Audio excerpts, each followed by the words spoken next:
part 2 of day 56. But be assured today that the Lord your God is the one who goes across ahead of you, like a devouring fire. He will destroy them, he will subdue them before you, and you will drive them out and annihilate them quickly, as the Lord God has promised you. After the Lord your God has driven them out before you, do not say to yourself, "The Lord has brought me here to take possession of this land because of my righteousness." No, it is on account of the wickedness of these nations that the Lord is going to drive them out before you.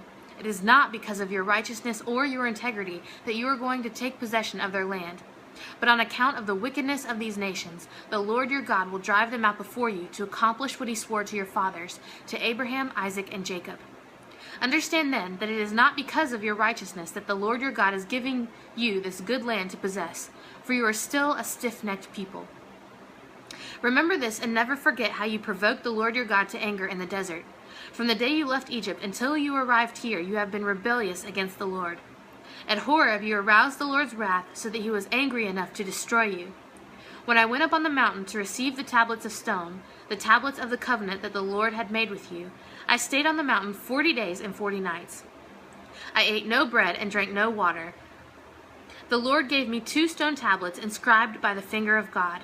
On them were all the commandments the Lord proclaimed to you on the mountain out of the fire on the day of the assembly. At the end of the 40 days and 40 nights, the Lord gave me the 2 stone tablets, the tablets of the covenant. Then the Lord told me, "Go down from here at once, because your people whom you brought out of Egypt have become corrupt.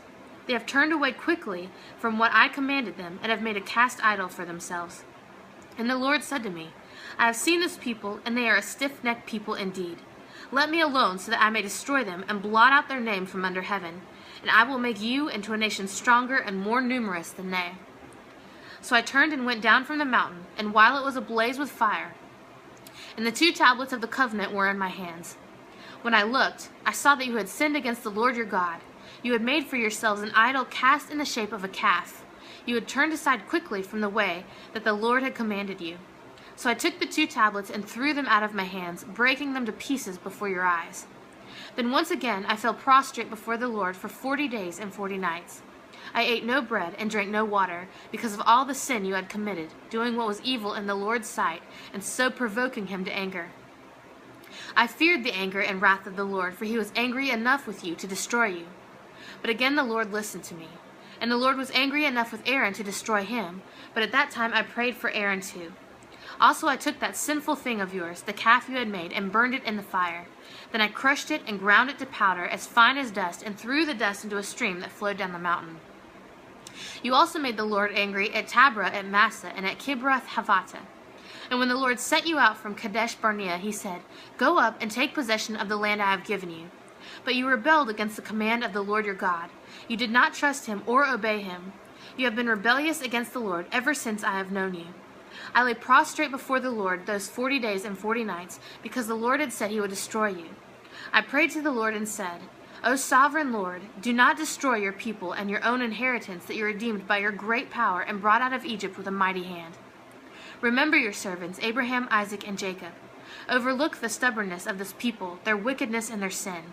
Otherwise the country from which you brought us will say, 'Because the Lord was not able to take them into the land he promised them, and because he hated them, he brought them out to put them to death in the desert.' But they are your people, your inheritance that you brought out by your great power and your outstretched arm." At that time the Lord said to me, "Chisel out 2 stone tablets like the first ones, and come up to me on the mountain. Also make a wooden chest. I will write on the tablets the words that were on the first tablets, which you broke. Then you are to put them in the chest." So I made the ark out of acacia wood, and chiseled out 2 stone tablets like the first ones, and I went up on the mountain with the 2 tablets in my hands. The Lord wrote on these tablets what he had written before, the 10 commandments he had proclaimed to you on the mountain out of the fire on the day of the assembly. And the Lord gave them to me. Then I came back down the mountain and put the tablet in the ark I had made, as the Lord commanded me, and they are there now. The Israelites traveled from the wells of the Jachanites to Masrah. Then Aaron died and was buried, and Eleazar his son succeeded him as priest. From there they traveled to Gadath, and on Japhethah, a land with streams of water.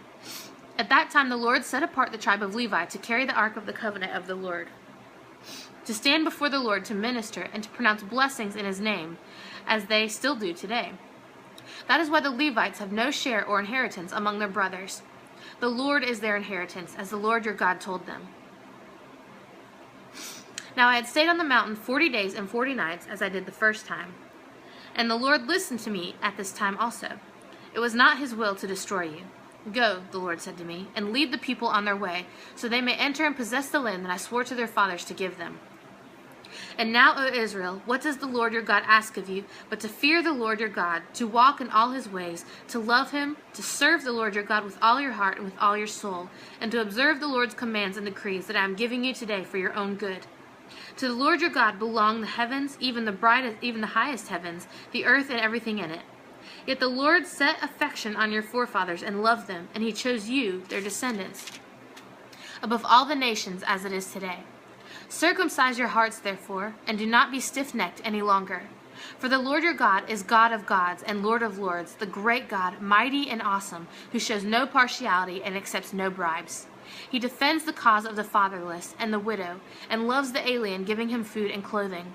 And you are to love those who are aliens, for you yourselves were aliens in Egypt. Fear the Lord your God and serve him. Hold fast to him and take your oaths in his name. He is your praise. He is your God, who performed for you those great and awesome wonders you saw with your own eyes. Your forefathers who went down into Egypt were 70 in all, and now the Lord your God has made you as numerous as the stars in the sky.